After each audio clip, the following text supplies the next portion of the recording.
नमस्कार, मैं हूं अरविंद सिंह। जंतर मंतर और देश के दूसरे हिस्सों में विरोध प्रदर्शन में शामिल हुए उन छात्रों के लिए राहत की खबर है जिनके खिलाफ एफआईआर दर्ज हो गई थी। सुप्रीम कोर्ट से इस बात के संकेत मिले हैं कि कोर्ट आर्टिकल 142 के तहत मिली अपनी विशेष शक्ति का इस्तेमाल करते हुए ऐसे छात्रों के खिलाफ दर्ज एफआईआर को रद्द कर सकता है। हालांकि राहत की खबर उन लोगों के लिए नहीं है जिनके खिलाफ पहले से ही संगीन धाराओं के तहत मुकदमे दर्ज थे और जिन्होंने इस प्रोटेस्ट की आड़ में हिंसा को अंजाम दिया। दिलचस्प बात यह है कि सरकार भी इस बात के लिए एकदम राजी है। सरकार की तरफ से आज सॉलिसिटर जनरल तुषार मेहता पेश हुए। उन्होंने कहा कि सरकार अपने वायदे पर कायम है और अगर कोर्ट ऐसे छात्रों के खिलाफ एफआईआर को रद्द करता है जिनके खिलाफ पहले से मुकदमे दर्ज नहीं है तो सरकार को इस पर कोई एतराज नहीं है। हालांकि सरकार की तरफ से कहा गया कि तकरीबन 2803 लोग ऐसे हैं जिनके खिलाफ पहले से ही संगीन धाराओं के तहत मुकदमे दर्ज हैं। ऐसे लोगों को कोई राहत नहीं मिलनी चाहिए, उनके खिलाफ जांच आगे भी जारी रहेगी। तुषार मेहता ने यह भी साफ कर दिया कि अब जांच के दायरे में सिर्फ वही लोग रहेंगे जिनके खिलाफ पहले से ही संगीन धाराओं के तहत मुकदमे दर्ज थे। उन लोगों के खिलाफ जांच नहीं होगी जो वाकई छात्र थे और जिनके खिलाफ सिर्फ प्रोटेस्ट में शामिल होने के चलते एफआईआर दर्ज हो गई थी। एक दिलचस्प बात यह भी रही कि आज सुप्रीम कोर्ट का रुख भी छात्रों को लेकर बेहद सेंसिटिव नजर आया। एक वकील ने कोर्ट से आग्रह किया कि बेहतर होगा कि कोर्ट छात्रों से, उनके नेताओं से कहे कि वो एक एफिडेविट दाखिल करके अपना खेद व्यक्त करें, लेकिन कोर्ट ने इस मांग को मानने से साफ इनकार कर दिया। चीफ जस्टिस ने कहा कि हमें यह समझना होगा कि आखिर छात्रों का मकसद क्या था, किस मांग के साथ वो इकट्ठा हुए थे। अगर वो शांतिपूर्ण तरीके से अपनी बात रख रहे हैं, सिस्टम से उनकी अपनी अपेक्षा है, तो ऐसे सूरत में ऐसे छात्रों की तुलना उन हार्डकोर क्रिमिनल से नहीं की जानी चाहिए जिनका मकसद हिंसा को बढ़ावा देना है।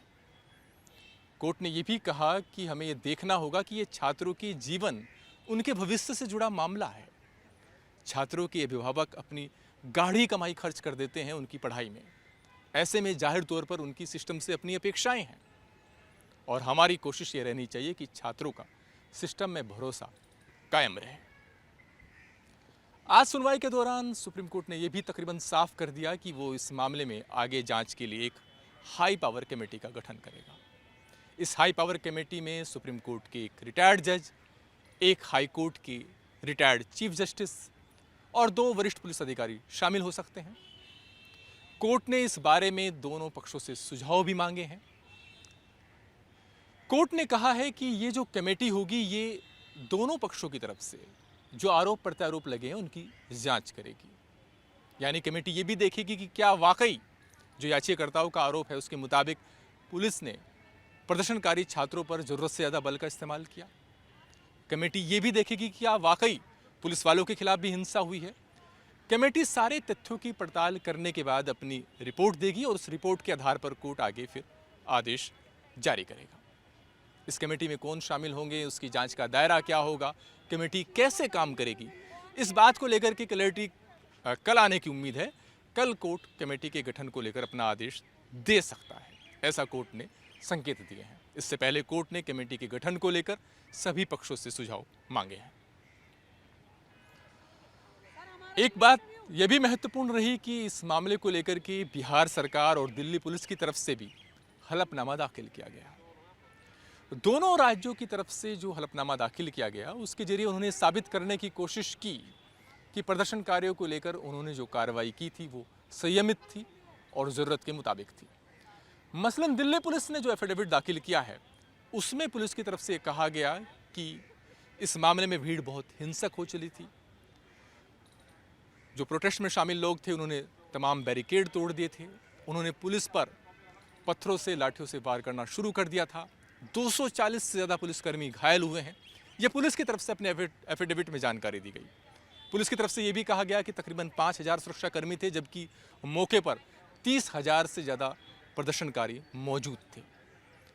पुलिस ने यह भी कहा कि जहां तक चेहरे की पहचान करने वाली तकनीक के दुरुपयोग का मसला है, इसका मकसद उन लोगों की प्रोफाइल करना नहीं है जो शांतिपूर्ण तरीके से विरोध प्रदर्शन कर रहे थे। इसका मकसद सिर्फ उन लोगों की पहचान करना है जो वाकई असामाजिक तत्व हैं। और पुलिस का ये कहना है कि 2803 के करीब लोग ऐसे हैं जिनके खिलाफ पहले से ही संगीन धाराओं के तहत मुकदमे दर्ज हैं। इन लोगों के खिलाफ आगे भी जांच जारी रहेगी।